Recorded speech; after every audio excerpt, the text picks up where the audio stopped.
નમસ્તે બાળ મિત્રો, ગુડ મોર્નિંગ. તો આજે આપણે પાઠ 4 પર્યાવરણમાં પાઠ 4 ભણી ગયા છીએ. પાઠ 4 છે અમૃતાની વાર્તા. તેમાં આપણે ખીચડીના પાઠ વિશે સમજી ગયા છે કે અમૃતા કયા ગામની હતી, શું હતું, એને વૃક્ષ પ્રત્યે કેટલો પ્રેમ હતો આપણે સમજી ગયા છીએ.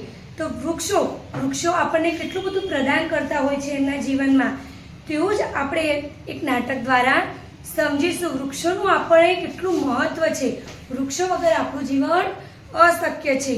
તો તે આપણે આ નાટક દ્વારા સમજીશું. Vinay, happy birthday. Thank you. Vinay આજ શું કરે છે? મેં મારા જન્મદિવસે એક પ્રતિજ્ઞા કરવાની છે કે હું મારા દરેક જન્મદિવસે એક છોડ કે વૃક્ષ વાવીશ અને તેની કાળજી રાખીશ. તો તું હવે આને રોજ પાણી આપીશ? હાસ તો વળી, આપણી જેમ એને પણ હવા, ખોરાક અને પાણી જોઈએ જ ને. વિનય, હું પણ મારા જન્મદિવસે મારા ઘરે આસોપાલવનું ઝાડું ગાળું. ખબર છે કેમ? મારા દાદી દરેક સારા પ્રસંગે તોરણ બનાવે છે. સરસ મિતાલી, આજે આપણે આપણા ક્લાસરૂમમાં જઈને બધાને આ વાત સમજાવીશું. એકદમ બરાબર. ચાલો મિત્રો, આજે આપણે પ્રતિજ્ઞા કરવાની છે કે હું મારા દરેક જન્મદિવસે એક છોડ કે વૃક્ષ વાવીશ અને તેનું જતન કરીશ. વૃક્ષો આપણને કેટલા બધા ઉપયોગી છે. છાંયડો આપે, લાકડું આપે, ઔષધિ આપે, વરસાદ લાવે, ફળો આપે, હવાને શુદ્ધ રાખે છે. કેટલા બધા કામોમાં ઉપયોગી છે. નમસ્તે બાળ મિત્રો, તો તમે વૃક્ષો વિશે સમજી ગયા નાટક પરથી.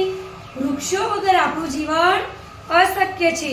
વૃક્ષો છે તો જ આપણે છીએ. વૃક્ષો આપણને જીવનદાન પ્રદાન કરે છે. વૃક્ષો વગર આપણું જીવન અશક્ય છે. વૃક્ષોના ઉપયોગો કેટલા બધા છે. વૃક્ષો આપણને શું આપે છે? લાકડું આપે છે. લાકડું આપે છે વૃક્ષો. બળતર આપે છે, છાંયડો આપે છે. વૃક્ષ એટલે છાંયડો આપે છે. વૃક્ષોના ઘણા જ ઉપયોગો છે. વૃક્ષો આપણને ઔષધિમાં પણ ઉપયોગી છે. ઔષધિ એટલે કે દવા. એવી કેટલી બધી વનસ્પતિઓ છે તે આપણને આયુર્વેદિક દવામાં ઉપયોગી છે. દાખલા તરીકે તુલસી, અરડુસીના પાન. આપણે શરદીને તાવ થાય છે તો આપણે અરડુસી, તુલસી એ બધું ઉકાળીને પીએ છીએ ને, તો તેનાથી આપણે શરદી કફમાં રાહત મળે છે.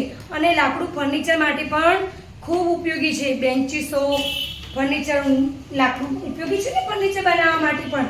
એટલે ફર્નિચર બનાવવા માટે લાકડું પણ ખૂબ ઉપયોગી છે. એવા વનસ્પતિઓ આપણા જીવનમાં ખૂબ ઉપયોગી છે. વનસ્પતિ છે તો જ આપણે છીએ. વનસ્પતિ વગર આપણું જીવન અશક્ય છે.